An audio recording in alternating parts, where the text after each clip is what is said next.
Well, good morning. It's Monday, August 18th, maybe 17th, 19th, I don't know. And just like that, it got cold. About 4 days ago, we had 4 degrees in the morning, and now, I don't know, for the last probably week at least, maybe 10 days, it's just been unpleasant. So even now, I got the big coat on.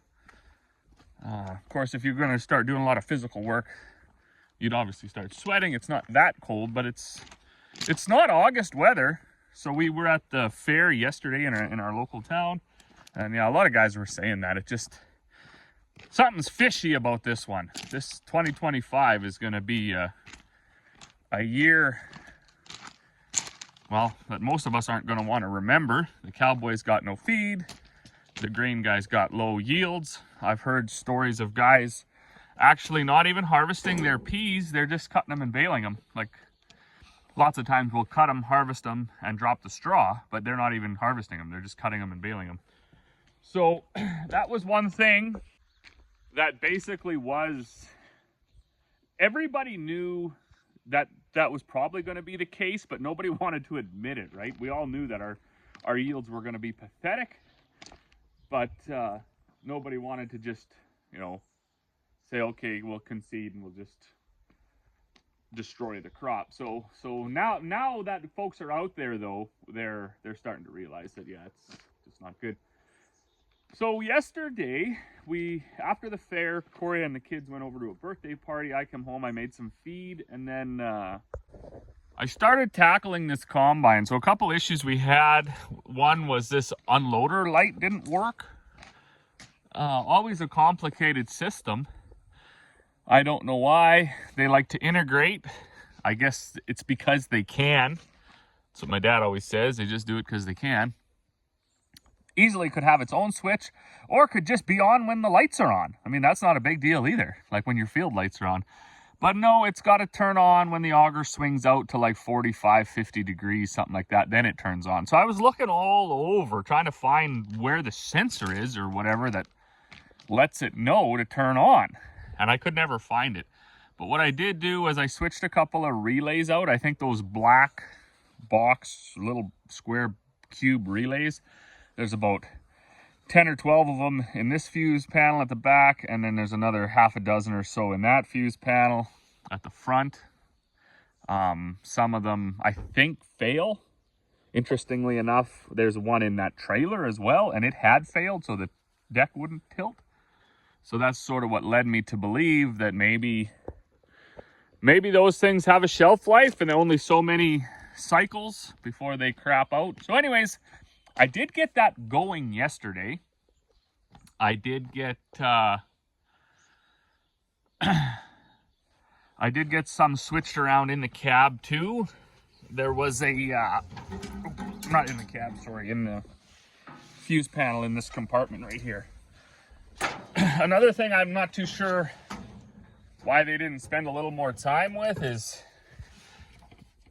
making these fuse panels a bit more weather proof, because there's always dirt in there. But yesterday I wasn't getting any air to these vents. Now, I don't know for sure, but I think this might be like just the pressurizing motor that keeps the cab pressurized so no dust can get in it. And then this one is actually your blower motor. So this one was always running, and this one wasn't. So in here is some resistor type thing. And far as I can tell, it gets power through this plug. I'm not exactly sure what this orange wire is for. I expect kind of a signal wire. Or maybe it runs all the way up to the control up there. I don't know. And then it's got to make its way through this resistor jazz and then put power to this, because this just goes directly to the motor. Now, if we start it, every once in a while, it kicks in, but then it kicks out, which has led me to believe that this has failed. This part is like $900 or something at John Deere. And now I found various other ones. It seems to be pretty common in like Mercedes cars. There's a Bosch number on it, as well as an AH, like the John Deere number. So anywhere from like $900 down to $50, believe it or not. So what I'm going to do today is just going to put it, I'm going to start it up and see if it cycles on and off. There was a bunch of dust and stuff in there. I blew that all out. I don't know, tap things with a screwdriver, give it a couple tappies, see if that works.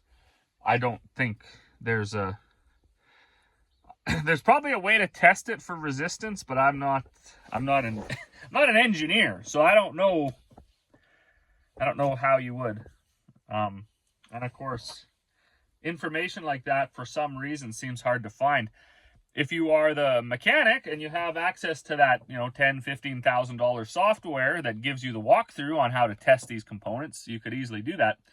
If you're Farmer Joe, you don't have access to that.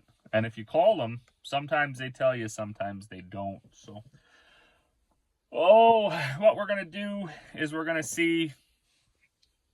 I got a message into not John Deere, but another parts guy, to see if they can get me the Bosch one, or use the Bosch number and just go the automotive route. This goes back to the fan belt issue I had in the spring. I needed an alternator belt, not fan belt, I guess, just an alternator belt, short one, like whatever it was, a 30-inch belt, or 7, I don't know. Anyways, it was like $77 at the egg dealer, and it was like $17 at the auto parts store.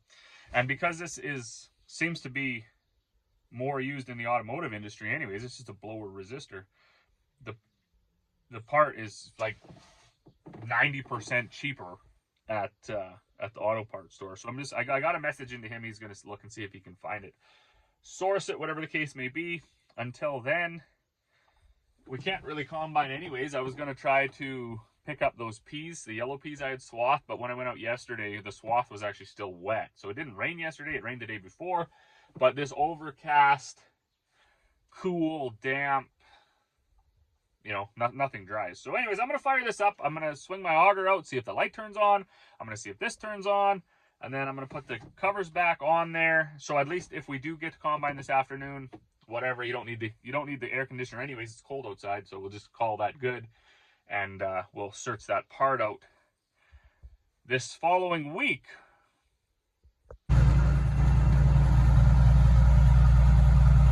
So I don't know if a guy's going to be able to see the light on the black rubber part of that auger, but when I flip these field lights on, it should. Oh, it came on. I don't know if you can see it on the phone. Okay, so that still works. Life is good. I just got to do the bolt up that holds that light on there so it doesn't fall off. Now that goes in, I'll show you this.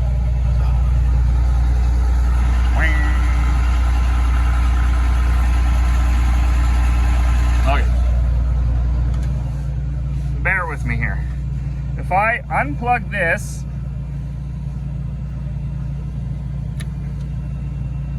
I'm going to have power to this red and black one or whatever. This is hard to do with one hand. Okay, so with the leads on there, you can see I got my 14 volts. That orange wire is the top plug that I don't have anything attached to.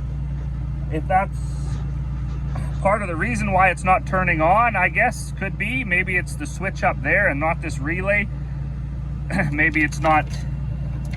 Well, it shouldn't be, because I got the power there. So anyways, it's you plug that back in.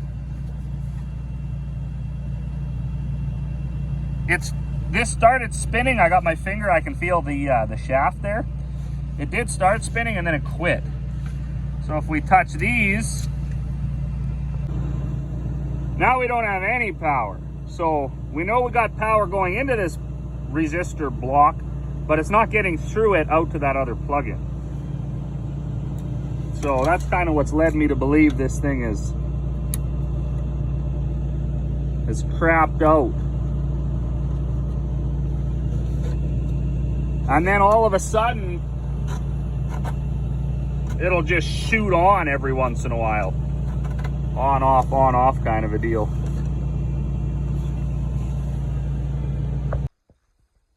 So that's what it is. Like I say, I'm sure there's a way to test resistance on this thing, but I have a feeling this component has failed. Now, if it was, once I hear back from the dude at the auto parts store, if they can get me one of these for, you know, for a few $100 or whatever, I'll probably just get it from them. If they can't, I'll order that one online that I seen for $50 because it looks exactly the same. One thing that's concerning is it only has one of these instead of two. If that's important or not, I don't know. I don't know what would make this fail.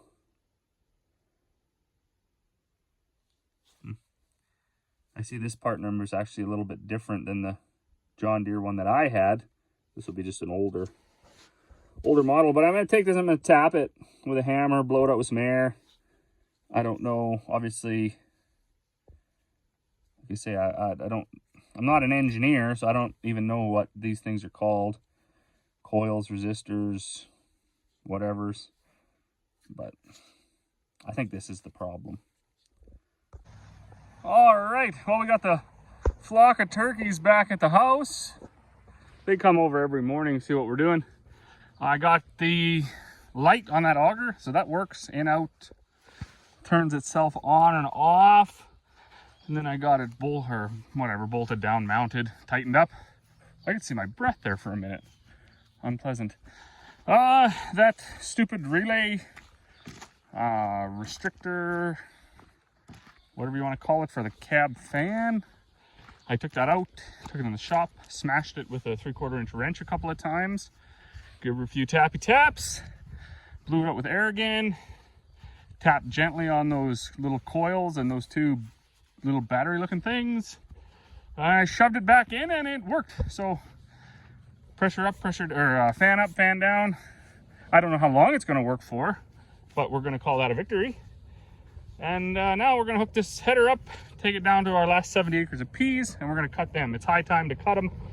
So the 14-day as of today looks good. It will probably change to 14 days of rain tomorrow, and I'll regret doing this, but we got to do something. So that's what we're going to do.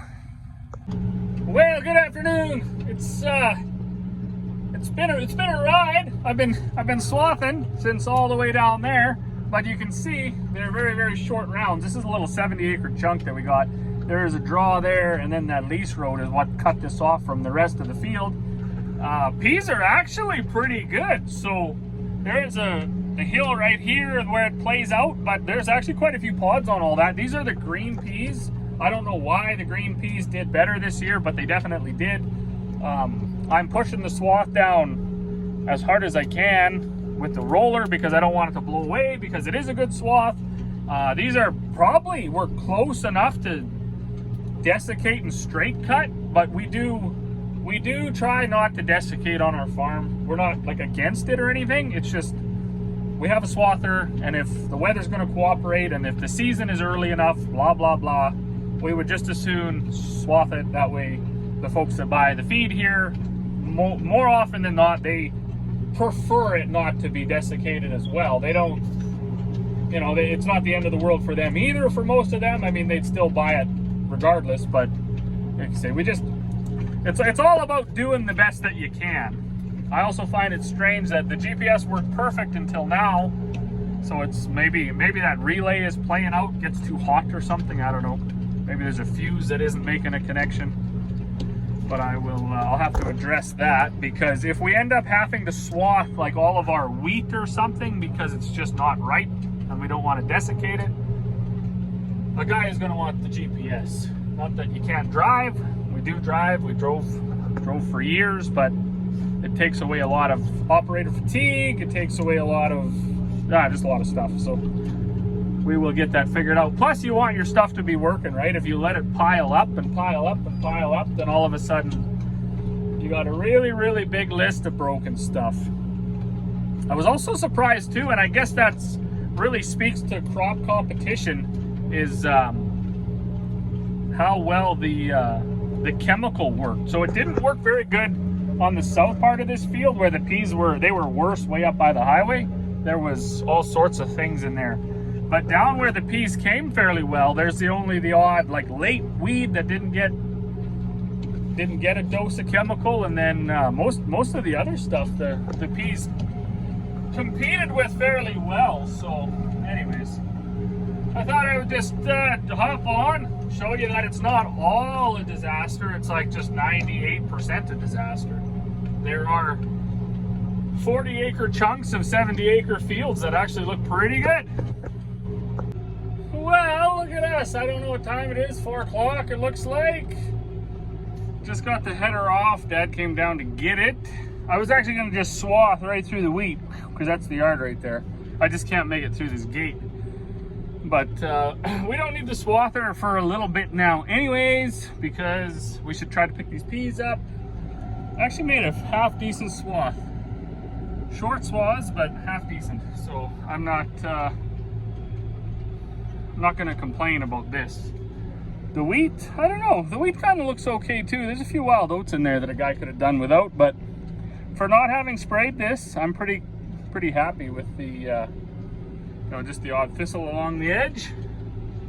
Not the end of the world. We are going to have to I don't mean, Dad probably going to go have coffee now anyways, and then I'll ask him what he thinks. Like, I don't know.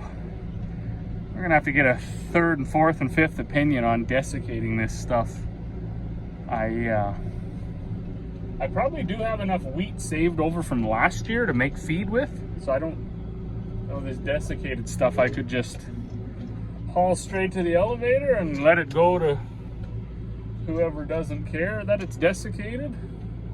Still don't really like to do that, but that's the way of the world. If you go online right now, you can see pretty much, like, I don't know, more than 50% of the farms are just desiccating everything. Just whatever, just giving her. This is, I don't know who this is, potable water. So I don't know, I guess until they start to regulate that. I know they don't want you desiccating oats. That's one that seems to have made its impression known that it does not want to be desiccated. The buyers do not want that, so we won't be desiccating our oats. Hopefully I can swath those end of August here, first week of September, and we get some nice weather, or else we're going to end up with dirty, dark, dusty oats. Nobody wants those. But you're actually supposed to drive this swather backwards. You're supposed to spin this whole console spins. So you're looking out that window. There's actually a slow moving sign on the back of this seat, because that's what's showing out the window when you're driving. But we rarely ever put her into high speed mode, because we don't get in that big of a hurry around here. So I don't know where the rest of the day is going to take us. If that's it right now, then thanks for watching, and we'll see you all on the next one. And if not, well, there'll be something right after.